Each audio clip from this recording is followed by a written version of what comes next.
है। सबसे पहले है कि किस किले के लिए कहा गया था कि अन्य सब किले नंगे हैं जबकि यह बख्तर बंद है। तो चार ऑप्शन दिए हैं और चारों ऑप्शन में से आपको करेक्ट आंसर बताना है कि किस किले के लिए ये बात कही गई थी। तो दोस्तों इसका करेक्ट आंसर क्या है? इसका करेक्ट आंसर है रणथंभौर किले के लिए कहा गया था और बहुत ज़्यादा महत्वपूर्ण है। ये किसने कहा था? तो याद रखिएगा दोस्तों, अबुल फजल ने कहा था और बहुत ज़्यादा महत्वपूर्ण है। और ये भी याद रखिएगा कि ये गिरी और वन दुर्ग की श्रेणी के अंतर्गत आता है। आइए नेक्स्ट क्वेश्चन को डिस्कस करते हैं। अबुल फजल ने किस दुर्ग के विषय में लिखा है कि यह दुर्ग ऊंचा है कि नीचे देखने पर पगड़ी गिर जाती है। मतलब कि इतना ऊंचा है यह दुर्ग कि अगर आप देखते हैं तो आपकी पगड़ी नीचे गिर जाएगी। तो ये किस दुर्ग के बारे में कहा गया था? चार ऑप्शन दिए हैं, करेक्ट आंसर बताना है। अगर आपको आंसर पता है तो कमेंट सेक्शन में लिख सकते हैं। तो दोस्तों कुंभलगढ़ दुर्ग के लिए कहा था और कुंभलगढ़ दुर्ग के बारे में मैं पहले भी डिस्कस कर चुका हूँ। आपको ज़रूर पता होना चाहिए कि राजसमंद जिले में ये स्थित है। और इस दुर्ग की विशेषता ये है कि बहुत सी बार क्वेश्चन LDC एग्जाम में क्वेश्चन पूछा गया था कि इसका शिल्पी कौन था। तो याद रखिएगा मंडन था। कमेंट सेक्शन में लिखिए कि किसके काल में यह दुर्ग बना था। नेक्स्ट क्वेश्चन महत्वपूर्ण क्वेश्चन है, लोहागढ़ दुर्ग कहाँ स्थित है? चार ऑप्शन दिए हैं, चारों में से करेक्ट आंसर बताना है कि लोहागढ़ का जो दुर्ग है दोस्तों वो कहाँ पर स्थित है। तो याद रखिएगा लोहागढ़ का जो दुर्ग है वो भरतपुर जो है उसके अंतर्गत ये दुर्ग स्थित है और बहुत ही ज़्यादा महत्वपूर्ण है। नेक्स्ट क्वेश्चन की बात की जाए तो बहुत ज़्यादा महत्वपूर्ण क्वेश्चन है, कालीबंगा का शाब्दिक अर्थ है।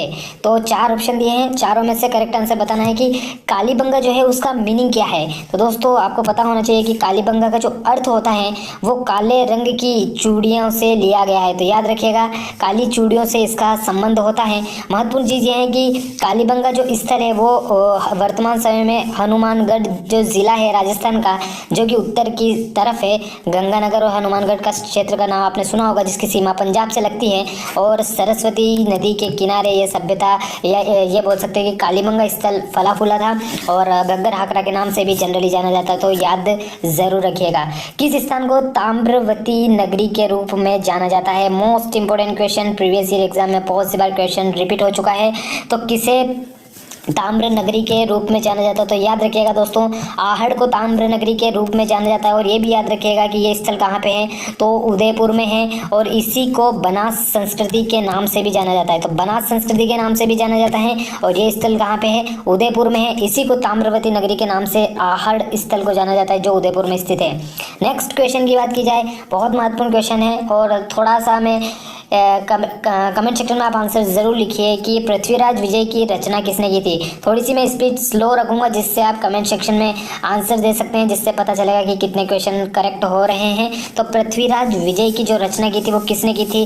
क्वेश्चन नंबर 6 का आंसर आपको कमेंट सेक्शन में लिखना है। कमेंट सेक्शन में आप आंसर देना चाहते हैं तो 6 करके और इस प्रकार से तो ब्रैकेट बना लीजिए या टेस्ट करके आप लिख सकते हैं कि फर्स्ट, या ब्रैकेट करके ABC, जिस भी प्रकार से आप आंसर देना चाहे इस प्रकार से दे सकते हैं। तो पृथ्वीराज विजय की जो रचना की थी वो किसने की थी दोस्तों?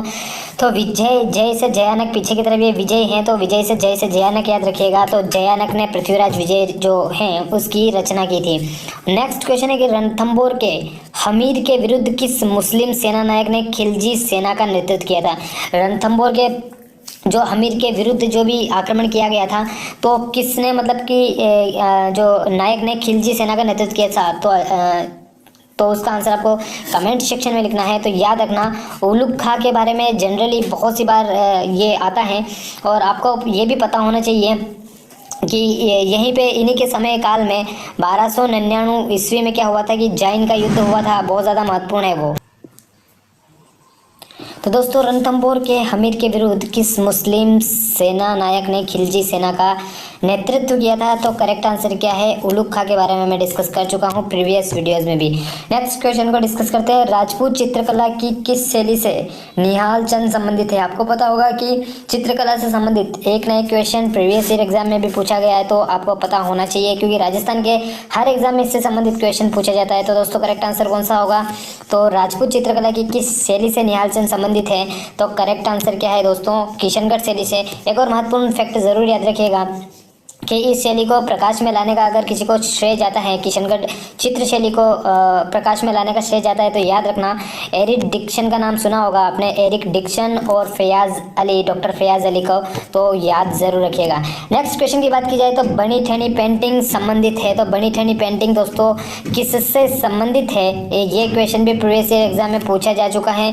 तो करेक्ट आंसर क्या होगा, तो किशनगढ़ शैली से संबंधित है और बहुत ज़्यादा महत्वपूर्ण क्वेश्चन यहाँ से बनता है। तो करेक्ट आंसर क्या है, किशनगढ़ शैली याद रखिएगा किसके अंतर्गत है, अजमेर के अंतर्गत किशनगढ़ वाला क्षेत्र आता है, तो किशनगढ़ शैली से संबंधित है। और महत्वपूर्ण चीज़ एक और याद रखिएगा कि राजा सावंत का जो काल था उसको इसका स्वर्ण काल कहा जाता है और राधा रूप में चित्रांकन किया जाता है, ये मैं पहले भी आपको बता चुका हूँ। नेक्स्ट क्वेश्चन की बात की जाए तो क्वेश्चन नंबर 10 है और बहुत महत्वपूर्ण क्वेश्चन है कि पशु पक्षी को जिस चित्रकला में विशेष स्थान मिलता है वह कौन सा है। कहने का मीनिंग ये है कि किस चित्रकला या किस चित्र शैली में पशु पक्षियों की आकृतियों को बनाया जाता है, तो याद रखिएगा बूंदी शैली का आपने नाम सुना होगा। बहुत महत्वपूर्ण क्वेश्चन यहाँ से बनता है क्योंकि पशु पक्षियों से संबंधित जो क्वेश्चन बनता है चित्रकला में तो वो बूंदी शैली से बनता है। और महत्वपूर्ण इससे संबंधित बात ये है और याद ज़रूर रखिएगा कि आपको ये पता होगा कि बूंदी के एक शासक हुए थे, मैंने पहले डिस्कस किया था कि सूरजनहाड़ा का नाम, तो उस समय इसका विकास बहुत अच्छे तरीके से हुआ था। तो विकास के बारे में पूछा जाए कि बूंदी चित्र शैली का जो विकास हुआ है वो किस शासक के समय में हुआ है, याद रखना आप राव सूरजनहाड़ा जो है उनके समय काल में हुआ है। मोस्ट इंपोर्टेंट क्वेश्चन यहाँ से बनता है। नेक्स्ट क्वेश्चन है कि बम नृत्य किस स्थान से संबंधित है, बम या बम रसिया जिसे कहा जाता है तो वो किस स्थान से संबंधित है, महत्वपूर्ण क्वेश्चन यहाँ से भी बनता है दोस्तों। तो याद रखना कि वैसे तो पूर्ण रूप में अगर कहा जाए तो अलवर भरतपुर वाले क्षेत्र का नाम लिया जाता है कि अलवर भरतपुर वाले क्षेत्र में, लेकिन जिस प्रकार से आपको ऑप्शन दिया है उस प्रकार से आपका आंसर भी फॉर्म होगा। तो आपका करेक्ट आंसर क्या है, भरतपुर वाले क्षेत्र के बारे में डिस्कस किया जा रहा है। और ये जो नृत्य जनरली किया जाता है दोस्तों वो क्या होता है कि जब नई फसल के अवसर पर पुरुषों के द्वारा ये नृत्य किया जाता है। बहुत महत्वपूर्ण क्वेश्चन है, नई फसल के आगमन पर ये नृत्य किया जाता है और अलवर भरतपुर वाले क्षेत्र में ये नृत्य बहुत ज़्यादा फेमस है। मोस्ट इंपोर्टेंट क्वेश्चन है, स्टार मार्क कर लीजिएगा, क्वेश्चन जनरली एग्जाम में बहुत बार पूछा जा चुका है। राजस्थान का प्रमुख लोक नृत्य जो है वो कौन सा है, तो याद रखना राजस्थान का जो प्रमुख लोक नृत्य है, कमेंट सेक्शन में आंसर जरूर लिखिए। थोड़ा सा समय मैं इसमें जरूर लूंगा जिससे कि आप कमेंट सेक्शन में आंसर लिख सकते हैं। तो राजस्थान का प्रमुख लोक नृत्य जो है दोस्तों वो कौन सा है, तो याद रखिएगा घूमर। और इसी घूमर को राजस्थान में नृत्यों का सिरमौर भी कहा जाता है, मोस्ट इंपोर्टेंट है। और ये जो नृत्य है ये रजवाड़ी नृत्यों के अंतर्गत आता है, ये भी याद रखिएगा। और इसका जनरली एक इससे संबंधित जो गीत है वो भी पूछा जाता है, तो मारी घूमर छे नकराली वाला जो गीत आपने सुना होगा वो इस घूमर, जब वो गीत गाया जाता है तो उसके ऊपर ये घूमर वाला जो नृत्य है वो जनरली किया जाता है। मोस्ट इंपोर्टेंट क्वेश्चन ये भी पूछा गया है कि नृत्यों का सिरमौर किसे कहा जाता है, तो याद रखना किस नृत्य को कहा जाता है, तो घूमर नृत्य को कहा जाता है। मोस्ट इंपोर्टेंट क्वेश्चन यहाँ से भी बनता है। नेक्स्ट क्वेश्चन है कि वालर नृत्य जो है वो कहाँ का प्रसिद्ध है। जो वालर नृत्य है मैं पहले भी डिस्कस कर चुका हूँ और वालर के बारे में मैंने पहले भी डिस्कस किया था कि वालर कहाँ का नृत्य है। तो दोस्तों इसके बारे में पहले भी डिस्कस कर चुका हूँ, मैंने ट्रिक भी बताई थी कि मोर जिस प्रकार से यहाँ से कूदता है तो वाल से कूदता है। अगर आपने वो नहीं देखा तो प्रीवियस वीडियो यहाँ पे हम डायरेक्टली रूप से शॉर्ट रूप में 100 क्वेश्चंस को देख रहे हैं। तो मैं करेक्ट आंसर बता दूँ, सिरोही का है और गरासिया जाति से संबंधित है। याद रखिएगा वालर नृत्य किस जनजाति से संबंधित है, तो गरासिया जनजाति से संबंधित है और सिरोही क्षेत्र का है। इससे पहले मैं ये भी बता चुका था आपको कि वालर नृत्य के साथ साथ और भी नृत्य हैं, जैसे कि मैंने गौर नृत्य की बात की थी, फिर मैंने मांदल नृत्य के बारे में डिस्कस किया था कि ये भी गरासिया जाति से संबंधित है। इस प्रकार से हमने बहुत सारे कूंद नृत्य के बारे में भी डिस्कस किया था कि वो भी गरासिया। तो इस प्रकार से आप इनके साथ साथ अगर थोड़ा सा एडिशनल पढ़ेंगे तो आपको ज़्यादा और बेहतर तरीके से बहुत कुछ चीज़ों का नॉलेज हो जाएगा। नेक्स्ट क्वेश्चन है कि गौरी देवी राजस्थान की किस गायन शैली से जुड़ी हुई है, कमेंट सेक्शन में आंसर ज़रूर लिखिए। तो दोस्तों इसका करेक्ट आंसर क्या होगा कि गौरी देवी जो है वो राजस्थान की किस गायन शैली से जुड़ी हुई है। तो मैं आपको ये बता दूं कि मांड के बारे में आपने सुना होगा, गौरी देवी जो है वो इस मांड जो गायन शैली है उसके साथ जुड़ी हुई है, बहुत ज़्यादा महत्वपूर्ण है। और विभिन्न प्रकार की जैसे कि विभिन्न क्षेत्रों की प्रसिद्ध मांड होती है, जैसे कि मैं आपको बता दूँ कि जैसलमेर क्षेत्र की होती है, बीकानेर की प्रसिद्ध मांड होती है, इसके बाद जोधपुर, जयपुर, विभिन्न रूप से। और पहले भी मैंने डिटेल से को डिस्कस किया था कि किस प्रकार से क्योंकि मैंने इसको इस प्रकार से आपको बताया भी था पहले कि 10वीं सदी में क्या हुआ था कि जैसलमेर का जो क्षेत्र था वो माढ़ नाम से जाना जाता था। याद रखिएगा, माढ़ नाम से। लगभग 10वीं सदी के आसपास की मैं बात कर रहा हूँ। धीरे धीरे यहाँ पे एक मांड राग के रूप में विकसित हुआ और बाद में इस क्षेत्र में नृत्य होने के कारण नृत्य नहीं, हम ये कहेंगे कि गायन शैली होने के कारण यहाँ पे ये राग फेमस हो गया, मांड राग। और इसके बाद में किस रूप में जाना जाने लगा, तो सिंपल मांड के रूप में। तो हमने सिंपल से डिस्कस किया कि जैसलमेर का जो क्षेत्र था उस क्षेत्र को 10वीं सदी के आसपास का जो समय था उसमें किसके माढ़ नाम से जाना जाता था। और बाद में यहाँ पे एक राग विकसित हुआ तो माढ़ राग कहा गया और शॉर्ट फॉर्म में इसे मांड कहा गया। याद रखिएगा। नेक्स्ट क्वेश्चन है, महत्वपूर्ण क्वेश्चन है कि राजस्थानी भाषा में पाथल और पीथल की रचना किसने की थी। जो पीथल पाथल की रचना से संबंधित क्वेश्चन जनरली बनता है तो इसकी जो रचना की थी वो रचना किसने की थी, मोस्ट इंपोर्टेंट क्वेश्चन यहाँ से बनता है। तो याद रखिएगा, कन्हैयालाल सेठिया ने इस पीथल पाथल जो है उसकी रचना की थी। मोस्ट इंपोर्टेंट क्वेश्चन बनता है। नेक्स्ट क्वेश्चन बहुत महत्वपूर्ण क्वेश्चन है, आपको ये बताना है कि कौन सा जो युग्म है वो सही रूप से सुमेलित नहीं है। एक तरफ आपको बोली दी हुई है, एक तरफ आपको जिले दिए हुए हैं। कहने का मीनिंग ये है, जैसे मेवाड़ी बोली है तो वो कहाँ पे बोली जाती है, इसके साथ मालवीय, ढूंढाड़ी और मेवाती बोली कहाँ पे बोली जाती है। 100 क्वेश्चन को डिस्कस कर रहे हैं तो आप कमेंट सेक्शन में जरूर लिखिए, जिससे पता चला है कितने क्वेश्चन आपके करेक्ट हो रहे हैं। यहाँ पे आपको ये बताना है कि कौन सा सुमेलित नहीं है, मीनिंग ये है कि कौन सा गलत सुमेलित है। तो मेवाड़ी बोली चित्तौड़ और भीलवाड़ा क्षेत्र में बोली जाती है, तो ये दोस्तों एकदम करेक्ट है। इस क्वेश्चन के अंतर्गत लगभग आपके 4 क्वेश्चन कवर अप हो जाएंगे, क्योंकि हम 4 पॉइंट को डिस्कस कर रहे हैं। मालवीय बोली यहाँ पे आपको दिया है बांसवाड़ा क्षेत्र की, तो क्या ये सही है, तो बिल्कुल नहीं, ये गलत है। ढूंढाड़ी जयपुर, क्योंकि ढूंढाड़ क्षेत्र जो है वो जयपुर के नाम से जाना जाता है, ये आप कर सकते हैं। या जयपुर जो है वो ढूंढाड़ के नाम से। मेवाती, क्योंकि मेव लोगों को शासन था, मैं पहले भी डिस्कस कर चुका हूँ, तो अलवर क्षेत्र की। आपको वैसे भी पता चल गया कि मालवीय बोली जो है वो बांसवाड़ा क्षेत्र की बिल्कुल भी नहीं है। बांसवाड़ा क्षेत्र की जो बोली है दोस्तों याद रखिएगा वागड़ी है। और आपको ये भी पता होगा कि डूंगरपुर और बांसवाड़ा से संबंधित जो क्षेत्र था उसको क्या कहा जाता था, तो डूंगरपुर और बांसवाड़ा वाला जो क्षेत्र है इसको क्या वागड़ के नाम से जाना जाता था। ये बहुत महत्वपूर्ण है। और इस क्षेत्र में जो भाषा बोली जाती थी उसे वागड़ी भाषा है। तो बांसवाड़ा में कौन सी भाषा है, तो वागड़ी भाषा है। याद रखिएगा, कभी क्वेश्चन इस प्रकार से भी पूछा जा सकता है, तो डिटेल से इसको भी डिस्कस कर चुके हैं। नेक्स्ट क्वेश्चन है कि निम्नलिखित में से कौन सा संस्थान उक्त मानचित्र में चिन्हित जिले में नहीं है। मतलब कहने का मीनिंग सिंपल सा ये है, जैसे राजस्थानी साहित्य, तो ये आपको जो जिला दिख रहा होगा यहाँ पे, ये कौन सा है, जोधपुर है। आपको पता होना चाहिए कि जोधपुर के बारे में कहा गया है। आपको यहाँ पे ये दिया गया है कि राजस्थान साहित्य अकादमी जो है क्या वो जोधपुर में स्थित है। उसके बाद रूपायन संस्थान के जोधपुर में है, राजस्थान संगीत नाटक अकादमी जोधपुर में है, या उक्त सभी जो है ये क्या तीनों के तीनों जोधपुर में है। तो मैं आपको ये बता दूं कि राजस्थान साहित्य अकादमी ये जो यहाँ पे जोधपुर दिया है उस जोधपुर के अंतर्गत ये नहीं है। रूपायन संस्थान की बात की जाए या रूपायन संस्थान जरूर आपने देखा होगा कि बोरुंदा एक क्षेत्र है जोधपुर के अंतर्गत, वहाँ पे है। तो रूपायन संस्थान जोधपुर में है। राजस्थान संगीत जो नाटक अकादमी है वो भी कहाँ पे है, जोधपुर में है। लेकिन याद रखना राजस्थान साहित्य अकादमी जो है वो जोधपुर में नहीं है दोस्तों। वो कहाँ पे स्थित है, वो उदयपुर में स्थित है। और इसकी स्थापना दोस्तों कब की गई थी, 28 जनवरी 1958 को की गई थी। कब की गई थी, 28 जनवरी 1958 को इसकी स्थापना की गई थी। मोस्ट इंपोर्टेंट क्वेश्चन यहाँ से बनता है। नेक्स्ट क्वेश्चन की बात की जाए तो कोटा चित्रकली, क्योंकि इस प्रकार के क्वेश्चन में क्या है, कभी आपसे पूछ लेंगे रूपायन संस्थान कहाँ है, डायरेक्ट क्वेश्चन बन जाएगा। आपको पता होना चाहिए कि बोरुंदा जो क्षेत्र है वो जोधपुर के अंतर्गत होता है, वहाँ पे है। राजस्थान संगीत नाटक अकादमी कहाँ पे, तो वो भी जोधपुर में है। तो इस प्रकार से क्वेश्चन बन सकता है। अभी आपको इस प्रकार से क्वेश्चन दिया, हो सकता है कभी डायरेक्टली रूप से पूछ लेंगे कि रूपायन संस्थान कहाँ है या राजस्थान संगीत नाटक अकादमी संस्थान कहाँ है। तो ये आपको अच्छे तरीके से पता होना चाहिए। राजस्थान साहित्य अकादमी संस्थान उदयपुर के बारे में ऑलरेडी आपको डिस्कस कर चुका हूँ। नेक्स्ट क्वेश्चन बहुत महत्वपूर्ण क्वेश्चन है कि कोटा चित्रकारी शैली की विषय वस्तु मुख्यतः है। जो कोटा चित्रकारी शैली जो है उसकी मुख्य विषय वस्तु क्या है।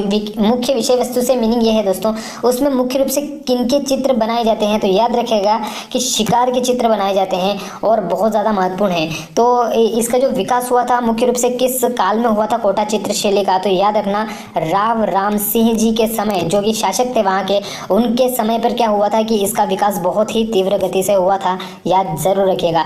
बारडोली के मंदिर किस मंदिर शैली से संबंधित है, इसको भी मैं डिटेल से डिस्कस किया था कि बारडोली देवी के जो मंदिर हैं वो किस शैली से संबंधित हैं, पहले भी डिस्कस कर चुका हूँ कि मंदिर की कौन सी शैली है, तो याद रखना नागर शैली। नागर शैली के बारे में डिटेल से डिस्कस कर चुका हूँ, नागर शैली क्या है। और अन्य मैंने एक एग्जाम्पल भी दिया था आपको बारडोली के साथ ही कि अन्य खजुराहों के मंदिर भी जो क्या है वो भी नागर शैली के अंतर्गत ही आते हैं। सोमनाथ मंदिर जो कि गुजरात के अंतर्गत है तो वो भी इसी शैली के अंतर्गत आता है। दिलवाड़ा के जो आबू में जो जैन मंदिर है वो भी नागर शैली के अंतर्गत आता है। कभी क्वेश्चन पूछा जा सकता है कि खजुराहों के मंदिर किस शैली से संबंधित है, द्रविड़, बेसर, पंचायतन या नागर, तो याद रखिएगा नागर शैली से ही संबंधित है। नेक्स्ट क्वेश्चन महत्वपूर्ण क्वेश्चन है कि भारतीय डाक विभाग ने किस लोक देवता की पद पर डाक टिकट जारी किया था, और बहुत महत्वपूर्ण था और पहला डाक टिकट जारी हुआ था इनके ऊपर, तो ये भी महत्वपूर्ण क्वेश्चन यहाँ से जनरली बनता है। तो याद रखना देवनारायण जी की जो फड़ है, तो देवनारायण जी की फड़ के ऊपर पहली बार भारतीय डाक विभाग ने एक डाक टिकट जारी किया था। और फड़ क्या होती है तो मैं पहले भी डिस्कस कर चुका हूँ कि जो भी लोक देवी देवता होते हैं उनकी जीवन की जो गाथा होती है, उन्होंने अपने जीवन में जो भी महत्वपूर्ण कार्य किए हैं वो इसके अंतर्गत और भोपों के द्वारा इनकी फड़ बाँची जाती है, तो ये भी मैं डिस्कस कर चुका हूँ। निम्न में से कौन सा युग्म सुमेलित नहीं है, आपको चार तरफ जो भी रचना करता है वो दिए हैं और एक तरफ आपको नाम दिए हुए हैं कि विभिन्न प्रकार के नाम है, तो आपको ये बताना है कि निम्न में से कौन सा युग्म सुमेलित नहीं है, मतलब गलत सुमेलित है। तो यहाँ पे दिया है आपको कि हम्मीर महाकाव्य नरेंद्र चंद सूरी से सुमेलित किया गया है। सेकंड जो दिया गया है कि पृथ्वीराज विजय चंद बरदाई से सुमेलित कर दिया है। वंश भास्कर जो है वो सूर्यमल मिश्रण और कुवलय माला जो है वो अद्यतन सूरी। मैं आपको ये बता दूँ कुवलय माला उद्यतन सूरी के द्वारा ही रचित है, वंश भास्कर जो है वो सूर्यमल मिश्रण के द्वारा रचित है। हम्मीर महाकाव्य नयनतन सूरी जी के द्वारा ही रचित है, लेकिन पृथ्वीराज विजय के बारे में अभी हम डिस्कस कर चुके हैं, ये चंदबरदाई से रचित नहीं है, या चंदबरदाई ने पृथ्वीराज विजय की रचना नहीं की है। पृथ्वीराज विजय की रचना जयानक के द्वारा की गई है। अगर आप इस वीडियो को ध्यान से देख रहे हैं तो मैं प्रीवियस फर्स्ट या सेकंड क्वेश्चन में ही डिस्कस कर चुका हूं कि पृथ्वीराज विजय किसकी रचना है, चंदबरदाई के द्वारा कौन सा ग्रंथ रचित है, कमेंट सेक्शन में जरूर लिखिए। नेक्स्ट क्वेश्चन है कि राजस्थान में 1857 की क्रांति का आरंभ, जो 1857 की क्रांति का जो आरंभ हुआ था वो किस स्थान से हुआ था। चार ऑप्शन दिए हैं, चारों ऑप्शन में से करेक्ट आंसर बताना है, तो इसका करेक्ट आंसर क्या हुआ, नसीराबाद। नसीराबाद से 1857 की क्रांति का प्रारंभ हुआ था।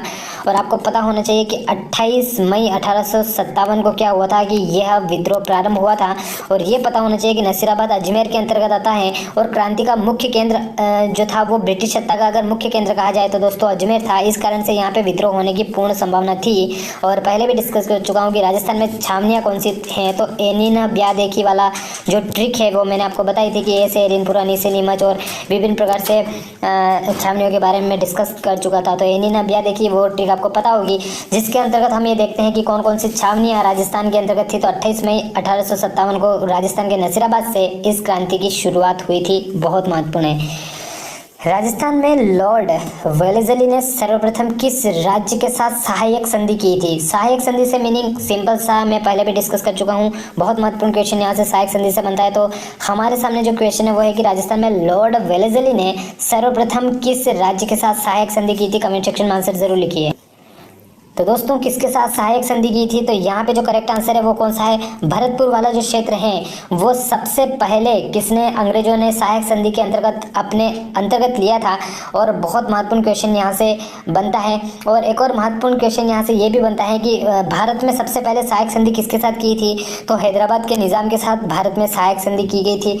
यहाँ से महत्वपूर्ण क्वेश्चन बनता है क्योंकि अंग्रेज अपने राज्य का विस्तार करना चाहते थे, इस कारण से उन्होंने सहायक संधि की जो प्रणाली है वो अपनाई थी। सुगन चिड़ी को किस लोक माता का स्वरूप माना जाता है। जो सुगन चिड़ी होती है, जो चिड़िया आप देखते हैं, तो सुगन चिड़ी किस लोक देव जो लोक माता है उनका अवतार मानी जाती है। तो याद रखना आवड़ माता को सुगन चिड़ी का अवतार माना जाता है। जैसे कहीं सुगन चिड़ी दिखती है उनको तो किस वो आवड़ माता का अवतार मानते हैं। और इनके बारे में पहले भी डिस्कस किया था कि हिंगलाज माता के नाम से भी इनको जाना जाता है, हिंगलाज माता का अवतार भी माना जाता है। और आवड़ माता जो है वो जैसलमेर में जो भाटी वंश है उनकी कुल देवी के रूप में, क्योंकि कुल देवी से संबंधित क्वेश्चन जनरली पूछे जाते हैं, आवड़ माता जो है वो जैसलमेर का जो भाटी वंश है उनकी कुल देवी के रूप में पूजी जाती है। नेक्स्ट क्वेश्चन है कि अलखिया संप्रदाय की स्थापना किसने की थी। जो अलखिया संप्रदाय है उसकी स्थापना किसके द्वारा की गई थी, तो दोस्तों याद रखना कि अलखिया संप्रदाय की स्थापना लाल गिरी जी के द्वारा की गई थी। इसकी प्रमुख पीठ से संबंधित क्वेश्चन पूछा जाता है तो याद रखना प्रमुख पीठ जो है वो इसकी बीकानेर में है। किसकी? अलख्य संप्रदाय की प्रमुख पीठ बीकानेर में है। और प्रमुख ग्रंथ कौन सा है? तो अलख स्तुति प्रकाश जो है वो इनका प्रमुख ग्रंथ है। नेक्स्ट क्वेश्चन है, कौन सा मेला वर्ष में 2 बार आयोजित होता है? मोस्ट इंपोर्टेंट क्वेश्चन है तो याद रखिएगा करणी माता जी का जो मेला है वो वर्ष में 2 बार आयोजित होता है। करणी माता जी का जो मेन मंदिर में पहले डिस्कस कर चुका हूँ, देशनोक बीकानेर के अंतर्गत है और इस मंदिर को मठ के नाम से जाना जाता है। यहाँ पे जो चूहे होते हैं उनके बारे में भी मैं डिस्कस कर चुका हूँ कि उनको काबा के नाम से जाना जाता है। और वेरियस टाइप ऑफ क्वेश्चन हम इस वीडियो के प्रीवियस वीडियोज में डिस्कस कर चुके हैं तो वो याद जरूर रखिएगा करणी माता जी के बारे में। नेक्स्ट क्वेश्चन की बात की जाए सती प्रथा के बारे में तो सती प्रथा पर प्रतिबंध लगाने वाली पहली राजपूत रियासत जो थी वो कौन सी थी दोस्तों? याद रखना पहली राजपूत रियासत बूंदी थी। 1822 में पहली बार क्या किया था कि सती प्रथा के ऊपर इन्होंने क्या किया था कि रोक लगाई थी। और पूरे भारत में अगर सती प्रथा के विरुद्ध अगर कोई आंदोलन चलाने की बात की जाए तो राजा राम मोहन राय जी ने लॉर्ड विलियम बेंटिक के साथ मिलकर 1829 में इस सती प्रथा विरोधी अध्यादेश लाए थे और इसको पूर्ण रूप से कानूनी रूप से अघोषित किया था कि सती प्रथा जैसी जो प्रथा है वो बंद होनी चाहिए। तो मुख्य श्रेय किसको जाता है? तो राजा राम मोहन राय जी को जाता है। और साथ ही उनके साथ मिलकर लॉर्ड विलियम बेंटिक ने एक अध्यादेश पारित किया था 1829 में, जिसके माध्यम से भारत में जो भी सती प्रथा हो रही थी तो उसको बंद किया जा सके कानूनी रूप से। नेक्स्ट क्वेश्चन है कि हाथी मना नृत्य के बारे में भी डिस्कस कर चुका हूँ, किस जनजाति में मुख्य रूप से प्रचलित है? तो याद रखिएगा कि भील जनजाति में हाथी मना जो नृत्य है वो मुख्य रूप से प्रचलित है। और इसके बारे में मैंने आपको एक ट्रिक भी बताई थी कि गवरी गैर ने दियो हार, तो जो गैर नृत्य वो इन्हीं का है। इसके साथ गवरी नृत्य जो है वो इन्हीं का है। नेजा नृत्य के बारे में डिस्कस किया था कि नेजा नृत्य भी भीलों का ही है। द्विचकी जो है वो भीलों का है। युद्ध नृत्य भीलों का है। हाथीमना नृत्य भीलों का है। राई नृत्य भीलों का है। तो इस प्रकार से इनसे संबंधित क्वेश्चन जनरली एग्जाम में पूछे जाते हैं कि कौन सा नृत्य किस जनजाति से संबंधित है, किस जाति से संबंधित है, याद रखिएगा। राजस्थान साहित्य की एक प्रारंभिक रचना हंसावली, RS एग्जाम में क्वेश्चन पूछा जा चुका है प्रीलिम्स एग्जाम में कि राजस्थान साहित्य की एक प्रारंभिक रचना है हंसावली, तो किसके द्वारा रचित है? तो याद रखना असाइद एक विद्वान हुए हैं या लेखक हुए हैं जिनको आप बोल सकते हैं, उनके द्वारा हंसावली नाम की एक रचना रची गई थी जो कि राजस्थान साहित्य की प्रारंभिक रचना के रूप में गिनी जाती है। पिछवाइयों की चित्रण का मुख्य विषय है, तो पिछवाइयाँ जो होती हैं आपने देखा होगा विभिन्न प्रकार की शैलियों के अंतर्गत, तो पिछवाइयों के जो चित्रण का जो मुख्य विषय है वो क्या है, उसके अंतर्गत किन चीज़ों को दर्शाया जाता है? तो याद रखना जैसे कि हमने अभी शिकारी के दृश्य को डिस्कस किया था उसी प्रकार से पिछवाइयों में किन को मुख्य रूप से विषय के रूप में लिया जाता है? तो याद रखना श्री कृष्ण जी की जो लीला है उसको इसके अंतर्गत ये किया जाता है। और पिछवाइयाँ जो है वो नाथ द्वारा की जो पिछवाइयाँ हैं दोस्तों वो बहुत ज़्यादा फेमस है। तो ये भी याद रखिएगा कि क्वेश्चन पूछा जा सकता है कि पिछवाइयाँ जो है वो कहाँ की सबसे ज़्यादा फेमस है? तो नाथ द्वारा की बहुत ज़्यादा फेमस है। थेवा कला के बारे में डिटेल से डिस्कस किया था कि थेवा कला आखिर होती क्या है, कहाँ की मुख्य रूप से फेमस है? तो याद रखिएगा थेवा कला जो है दोस्तों प्रतापगढ़ की फेमस है। मैंने पहले भी डिस्कस किया था कि सोने की पतली वर्कशीट पे उसको अच्छे तरीके से प्रदर्शित किया जाता है और इस प्रकार के बारे में डिटेल से उस चीज़ को हमने डिस्कस किया था, तो याद जरूर रखिएगा। नेक्स्ट क्वेश्चन है, बहुत महत्वपूर्ण क्वेश्चन है। 1857 में कोटा में विद्रोह का जो प्रमुख नेता था, जो 1857 की क्रांति में राजस्थान में जो विद्रोह हुआ था, तो कोटा में जिस प्रकार से जो विद्रोह हुआ था उसका मुख्य नेता कौन था? तो जय दयाल जो थे वो कोटा में मुख्य रूप से नेता के रूप में इन्होंने कार्य किया था। 15 अक्टूबर 1857 को क्या हुआ था? कोटा में विद्रोह हुआ था। 15 अक्टूबर 1857 को क्या हुआ था? कोटा में विद्रोह हुआ था। और कोटा के जो पॉलिटिकल एजेंट थे वो मेजर बर्टन के नाम से हमने उनको याद किया था, तो मेजर बर्टन थे। और उस समय कोटा का जो शासक था वो कौन था? राम सिंह सेकंड था। ये भी आप याद जरूर रखिएगा, राम सिंह सेकंड जो था वो कोटा का मुख्य रूप से शासक था। 15 अक्टूबर 1857 को कोटा में विद्रोह हुआ था। वहाँ के पॉलिटिकल एजेंट मेजर बर्टन थे, याद जरूर रखिएगा। प्रसिद्ध एकी आंदोलन का नेतृत्व किनके द्वारा किया गया था? एकी आंदोलन बहुत ज़्यादा फेमस है, तो कौन सा था? तो मोतीलाल तेजावत जी ने एकी आंदोलन का मुख्य रूप से नेतृत्व किया था दोस्तों। इन्होंने 21 सूत्री मांगों को रखा था, ये हमने डिस्कस किया था। और इन्होंने इस 21 सूत्री मांगों को एक पुस्तक के अंदर लिखा था, तो वो पुस्तक कौन सी? मेवाड़ पुकार के नाम से थी, जो कि वहाँ के जो राजा थे उनके सामने उसको प्रदर्शित किया गया था। तो बहुत महत्वपूर्ण क्वेश्चन यहाँ से बनता है। इसी एकी आंदोलन को भौमट भील आंदोलन के नाम से भी जाना जाता है। ये क्वेश्चन भी प्रीवियस ईयर एग्जाम में पूछा जा चुका है। नेक्स्ट क्वेश्चन की बात की जाए, कमेंट सेक्शन में आंसर जरूर लिखिए। नींबू चढ़ा किसान आंदोलन हत्याकांड जो है राजपूताना बताना कि किस रियासत में हुआ था। तो नींबू चढ़ा कहाँ पे है, अगर आपको इतना सा पता है तो आप इसका आंसर जरूर दे देंगे। याद रखिएगा अलवर वाले क्षेत्र में नींबू चढ़ा किसान आंदोलन के अंतर्गत जो हत्याकांड हुआ था तो वो अलवर वाले क्षेत्र में ही हुआ था। नेक्स्ट क्वेश्चन महत्वपूर्ण क्वेश्चन है कि बिजोलिया किसान आंदोलन में किस जाति के किसान सर्वाधिक संख्या में थे। जो बिजोलिया का जो किसान आंदोलन हुआ था उसमें किस जाति के किसान थे, प्रीवियस ईयर एग्जाम में क्वेश्चन पूछा जा चुका है। धाकड़ जाति के जो किसान थे वो बहुत ज्यादा मात्रा में वहां पे थे। बिजोलिया जो है वो कहाँ पे दोस्तों, तो भीलवाड़ा वाले क्षेत्र में ये बिजोलिया जो है वो बढ़ता है। इसके साथ ही इससे संबंधित महत्वपूर्ण कुछ अन्य फैक्ट्स भी जनरली पूछे जाते हैं कि बिजोलिया की जो जागीर का जो संस्थापक था दोस्तों वो कौन था, ये भी क्वेश्चन पूछा जा चुका है। तो अशोक परमार, इसके बारे में भी खानवा के युद्ध से संबंधित डिटेल को हमने डिस्कस किया था। और मुख्य रूप से यहाँ पे जो किसान पाए जाते हैं वो धाकड़ जाति के किसान होते हैं। नेक्स्ट क्वेश्चन है कि ट्रेंच कमीशन संबंधित है, तो ट्रेंच कमीशन जो है वो किससे संबंधित है, कमेंट सेक्शन में आंसर जरूर लिखिए। तो दोस्तों ट्रेंच कमीशन जो संबंधित है वो किससे संबंधित है, तो ये बेगू किसान आंदोलन से संबंधित है ट्रेंच कमीशन। और अच्छे तरीके से इसको भी डिस्कस किया था कि 13 जुलाई 1923 वाले समय में क्या हुआ था कि गोविंदपुरा गांव में किसान क्या हुए थे। 13 जुलाई 1923 को गोविंदपुरा गांव में क्या हुए थे, किसान एकत्रित हुए थे। वहाँ पे एक अंग्रेज अफसर ने आके क्या किया था कि गोलियां चला दी थी और उस अधिकार मतलब आके उन्होंने गोलियां चला दी। इस कारण से इस गोलीकांड के अंतर्गत बहुत सारे लोग मारे गए थे। फिर एक कमीशन का गठन किया गया था जिसके जो मुख्य अध्यक्ष थे वो ट्रेंच थे और इस कारण से इस कमीशन का नाम ट्रेंच कमीशन पड़ा था।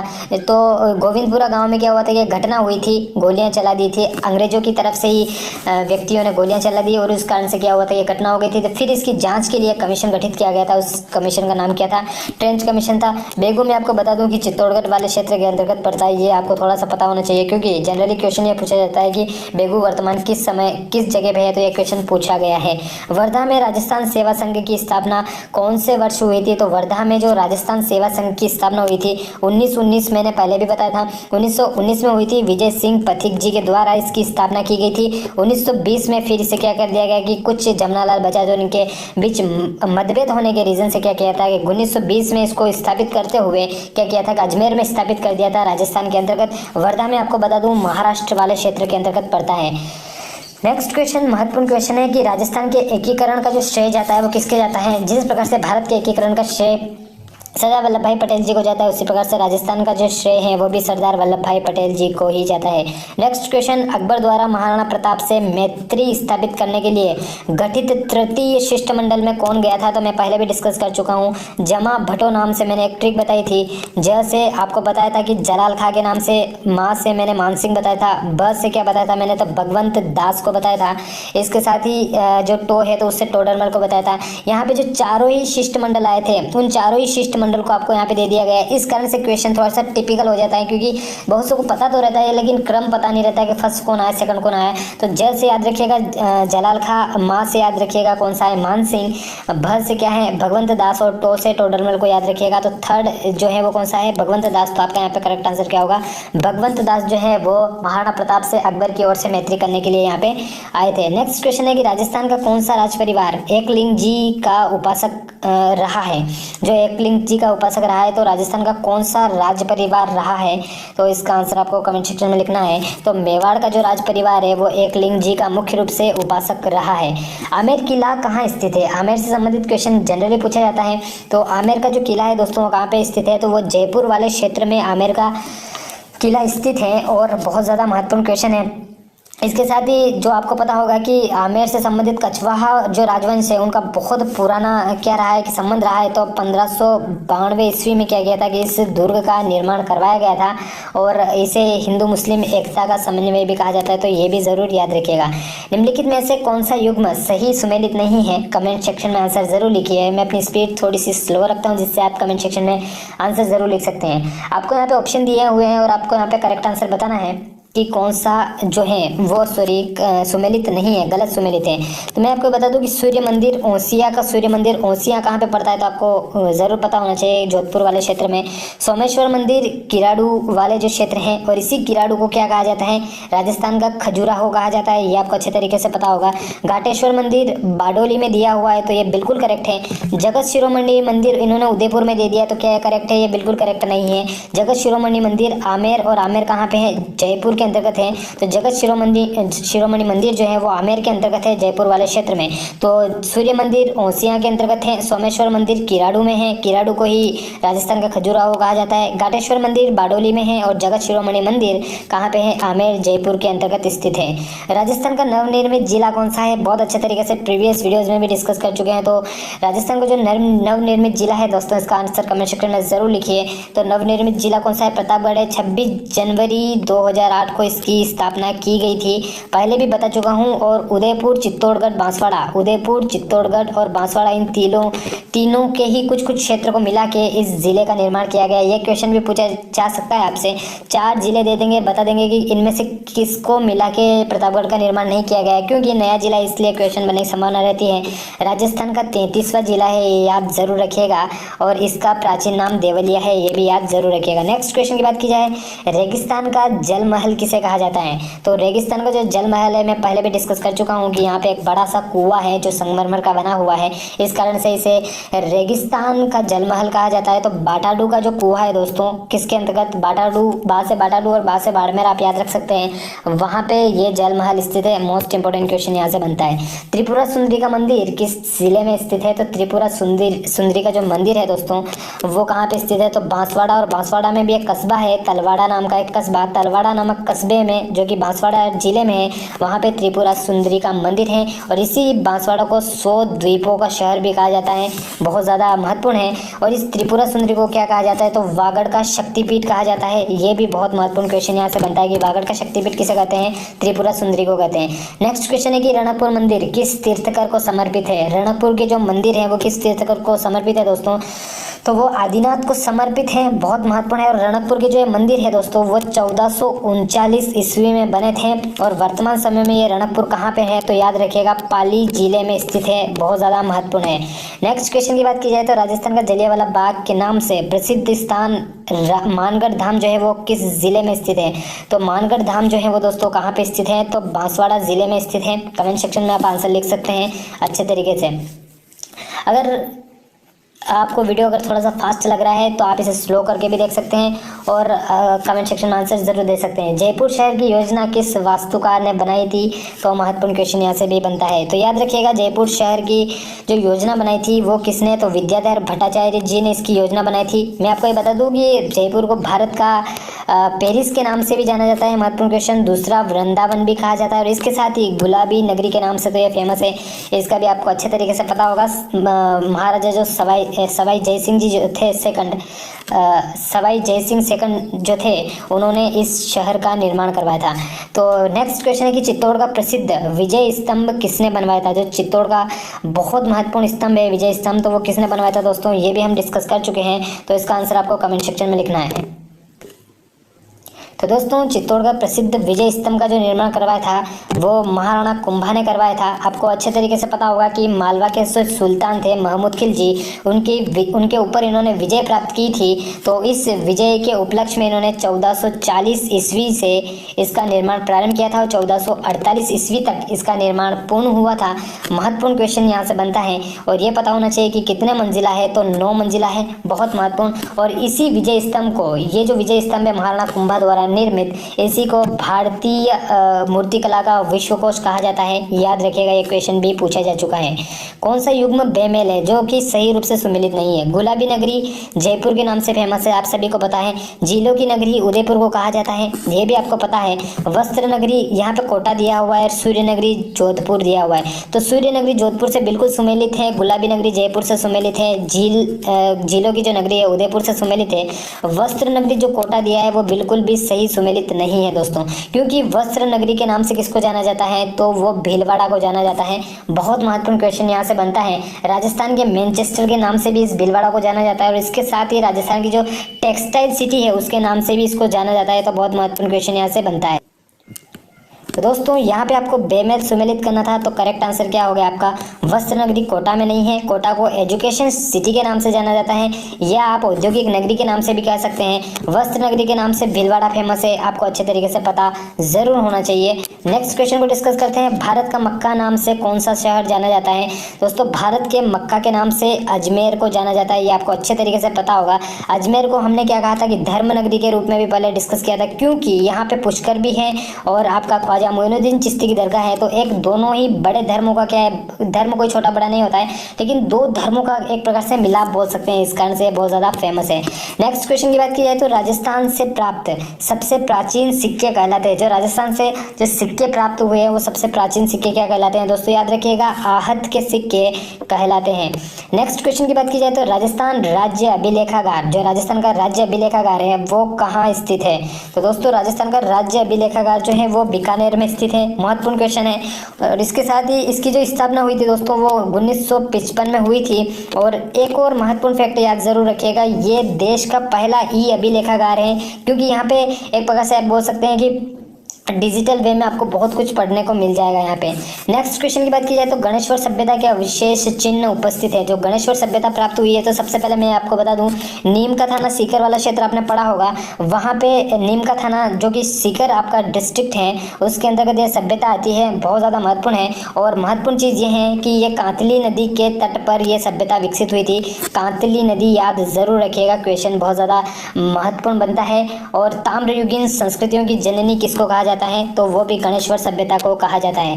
नेक्स्ट क्वेश्चन की बात की जाए तो निम्नलिखित स्थानों के आगे उनके संबंधित दुर्गों और किलों के नाम कौन सा युग्म में सही है? आपके पास जो ऑप्शन दिया हुआ है तो वो आपको दिया है कि जैसलमेर मेहरानगढ़ से सुमेलित किया हुआ है, तो क्या ये सही है? तो ये बिल्कुल गलत है। जोधपुर जूनागढ़ से सम्मिलित किया है, बिल्कुल गलत है। शेरगढ़ कोषवर्धन से सुमेलित किया हुआ है, तो ये बिल्कुल सही है। और बीकानेर सोनारगढ़ से सुमेलित किया हुआ है, तो ये बिल्कुल गलत है। तो आपका ओनली एक करेक्ट है, शेरगढ़ जो है वो कोषवर्धन से संबंधित है, मतलब कि इस नाम से संबंधित है, ये आपको पता होना चाहिए।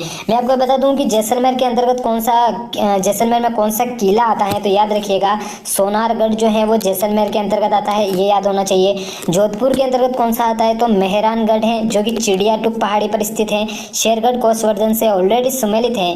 बीकानेर के अंतर्गत कौन सा आता है? तो जूनागढ़ का जो किला है वो बीकानेर के अंतर्गत आता है। मोस्ट इंपोर्टेंट क्वेश्चन यहाँ से बनता है, तो याद जरूर रखिएगा और इस प्रकार से क्वेश्चन पूछा जा सकता है। नेक्स्ट महत्वपूर्ण क्वेश्चन, प्रीवियस वीडियोस में भी एक क्वेश्चन मैंने डिस्कस किया था आपसे, आपको पता जरूर होना चाहिए।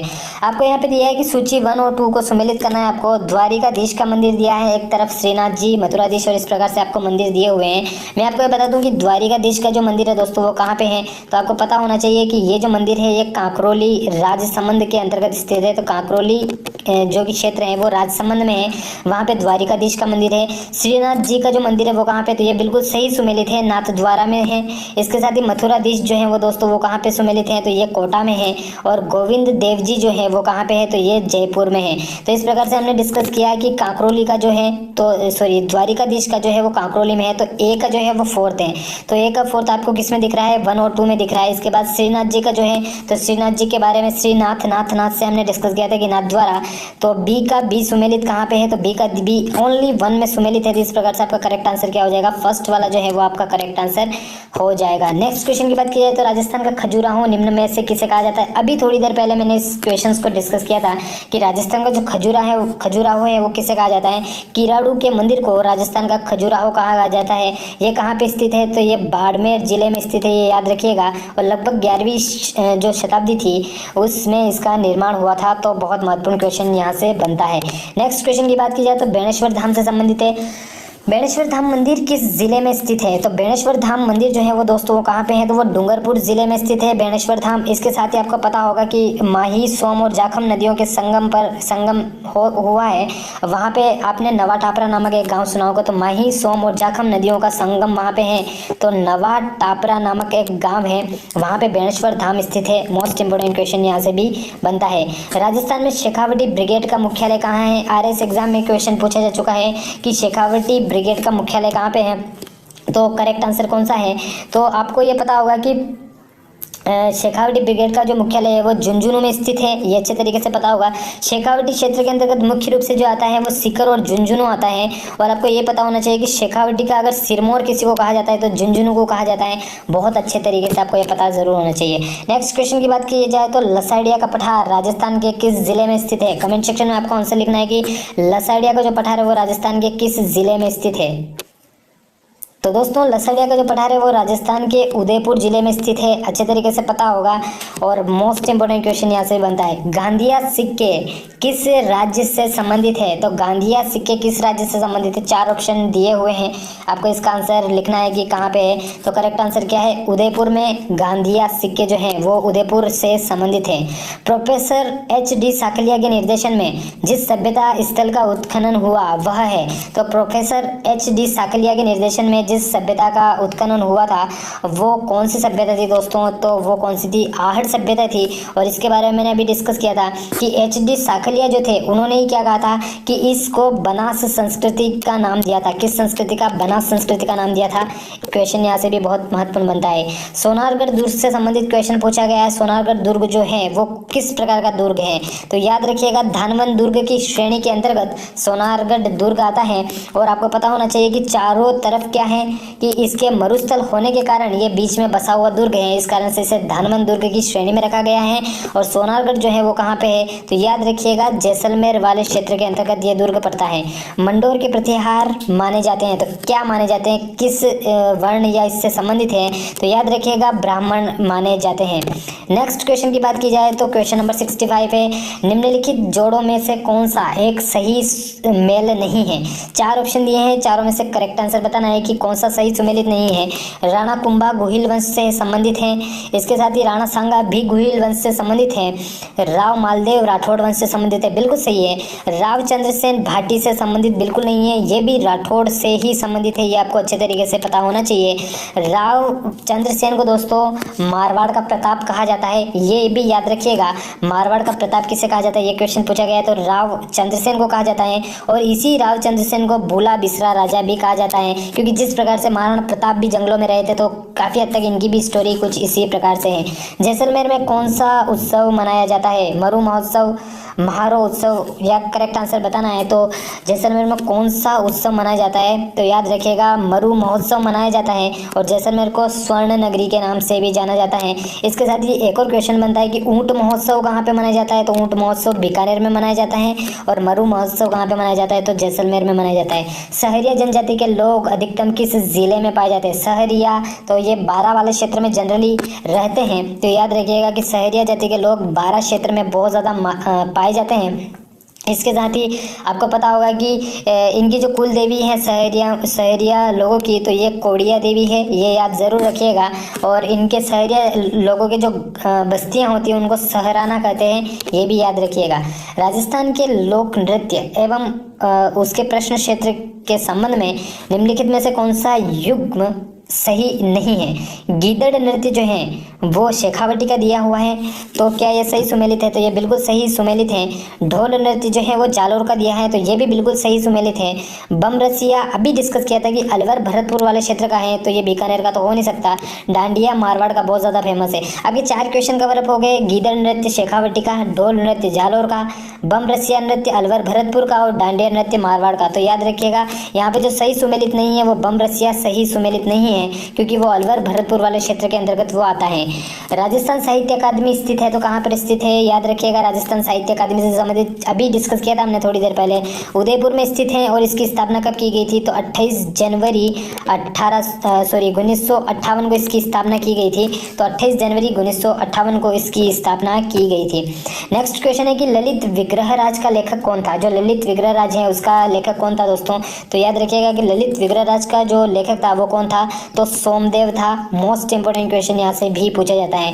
Question number 71 most important question है, शिल्पी जो शिल्प शास्त्रीय मंडन, तो मंडन द्वारा रचित ग्रंथ रूप मंडन जो रूप से संबंधित जो किया गया है, तो वो किस विषय से संबंधित है? तो याद रखिएगा कि मूर्ति कला से संबंधित है। बहुत महत्वपूर्ण क्वेश्चन, क्योंकि मूर्ति कला से संबंधित कौन सा है? तो वो रूप मंडन है। इसके बारे में भी हमने डिटेल से डिस्कस किया था।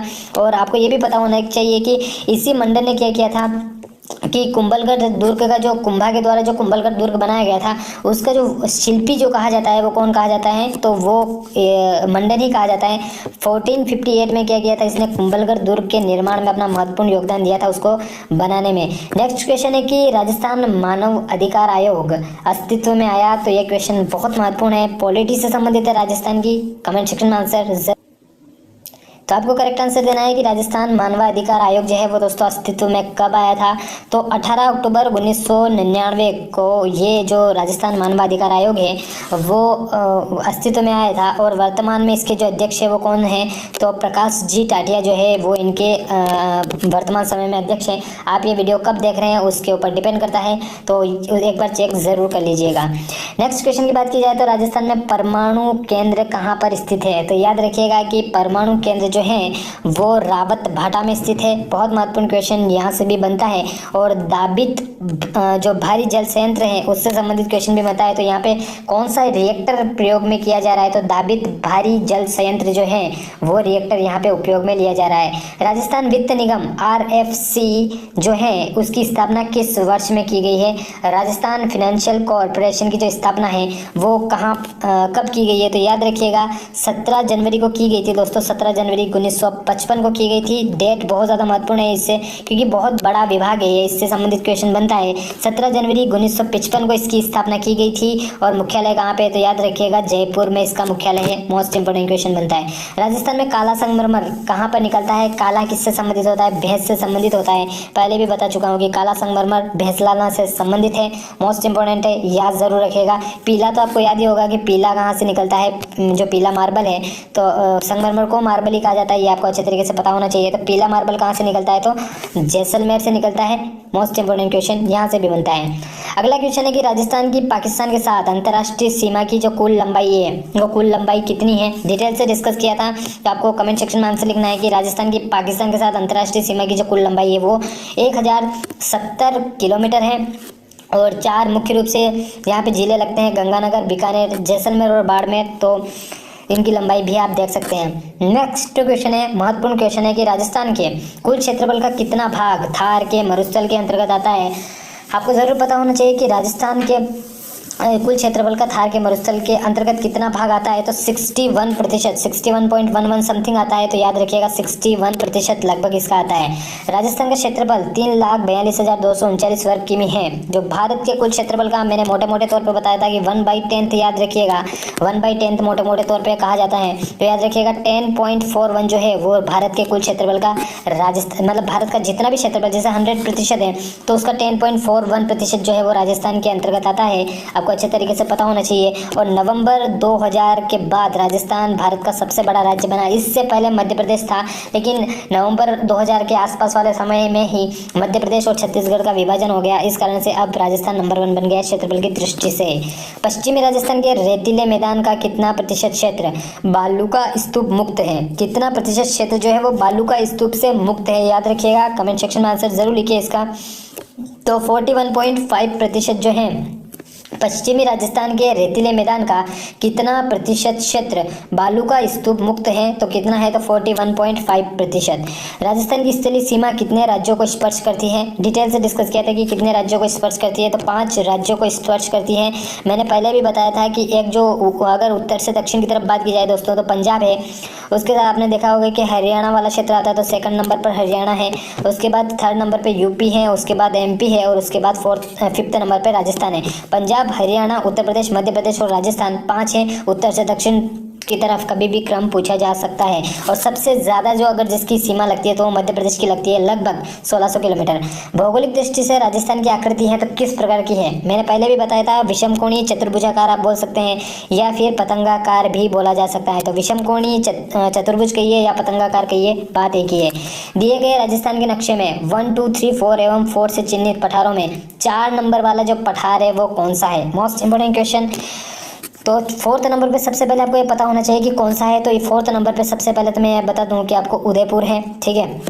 तो आपको ये बताना है। सबसे पहले मैं आपको ये बता दूं कि मेसा का पठार कहाँ पे है दोस्तों। तो मेसा का पठार चित्तौड़गढ़ में है, जहाँ पे क्या है कि आपको चित्तौड़ का जो किला है वो मेसा के पठार पर स्थित है, पहले भी डिस्कस कर चुका हूँ। इसके साथ ही लसाडिया के पठार की बात की जाए तो कहाँ पे है, तो लसाडिया का पठार उदयपुर में है। आपको 4th नंबर बताना है, तो आपको करेक्ट आंसर तो यही मिल गया कि लसाडिया का पठार ये 4th नंबर पर स्थित है। उड़िया के पठार की बात की जाए तो राज्य का सबसे ऊंचा पठार है, और बोरट का पठार जो उदयपुर के उत्तर पश्चिम जो क्षेत्र जो है गोगुंदा से कुंभलगढ़ के बीच वाला क्षेत्र वहाँ पे।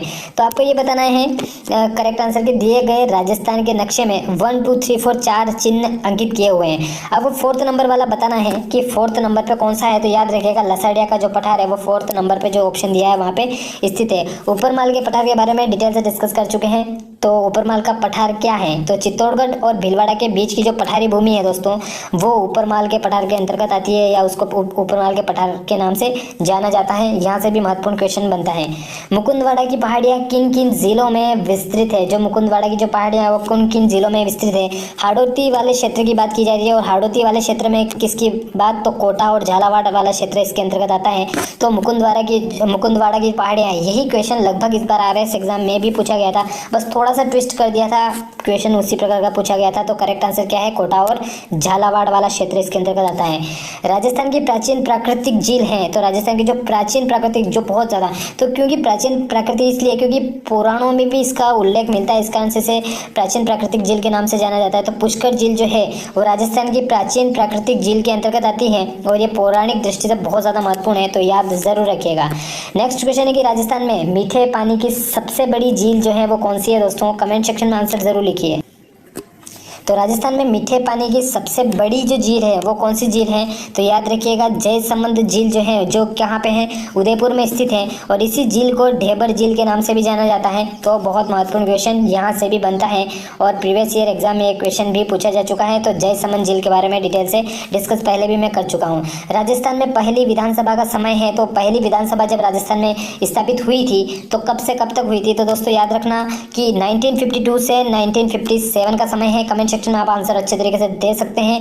और ये 19 फरवरी 1952 का समय था जब इसकी स्थापना हुई थी पहली विधानसभा की, और पहले जो CM बने थे आप बोल सकते हैं तो हीरालाल शास्त्री जी जो हैं वो राजस्थान के पहले CM बने थे।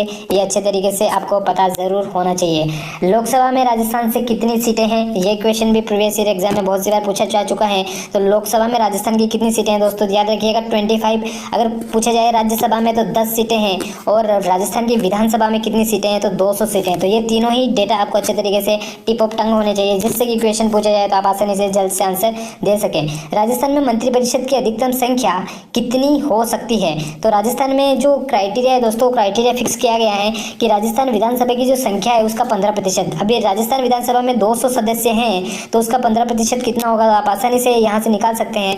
तो यहाँ पे मुख्यमंत्री को मिला के कितने होंगे, तो लगभग 30 मुख्यमंत्री और अदर जितने मंत्री मिला के टोटल 30 संख्या होगी। तो इस 15% के अंतर्गत चीफ मिनिस्टर भी आते हैं, ये याद जरूर रखिएगा, क्योंकि क्वेश्चन ट्विस्ट किया जा सकता है कि 15% के अंतर्गत जो चीफ मिनिस्टर आते हैं नहीं आते, इस प्रकार के क्वेश्चन बन सकता है। नेक्स्ट क्वेश्चन है कि राजस्थान में प्रथम ग्राम न्यायालय की स्थापना कहाँ हुई थी, तो आपको ऑप्शन दिए हुए और ऑप्शन में से करेक्ट आंसर बताना है कि प्रथम ग्राम, क्योंकि प्रथम से संबंधित क्वेश्चन जनरली पूछा जाता है। तो बस्सी नामक ग्राम में क्या हुआ था कि प्रथम ग्राम न्यायालय की स्थापना की गई थी।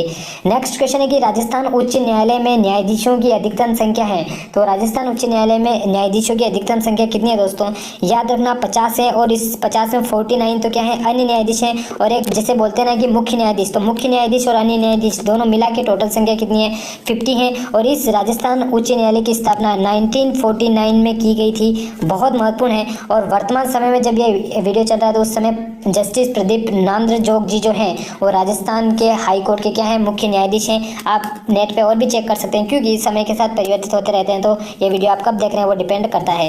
राजस्थान ऊर्जा विकास अधिकरण की स्थापना हुई थी, तो राजस्थान ऊर्जा विकास अधिकरण की स्थापना कब हुई थी दोस्तों, याद रखना 1985 में हुई थी, और तो एग्जैक्ट डेट पूछी जाए तो 21 जनवरी 1985 में इसकी स्थापना की गई थी। इसको रेडा के नाम से भी जाना जाता है, कभी कभी कन्फ्यूजन हो जाता है, तो याद रखिएगा राजस्थान एनर्जी डेवलपमेंट एजेंसी के नाम से जाना जाता जाता है। कभी कभी रेडा दे दे डायरेक्टली रूप से, अगर ये पूरा नाम ना देखे तो याद रखिएगा 1985 21 जनवरी को इसकी स्थापना की गई थी। सौर ऊर्जा नीति जारी करने वाला देश का पहला राज्य कौन सा है? तो सौर ऊर्जा नीति जारी करने वाला देश का पहला राज्य कौन सा है दोस्तों? तो राजस्थान है। 19 अप्रैल 2011 को इसने अपनी पहली क्या की थी? सौर ऊर्जा नीति जारी की थी।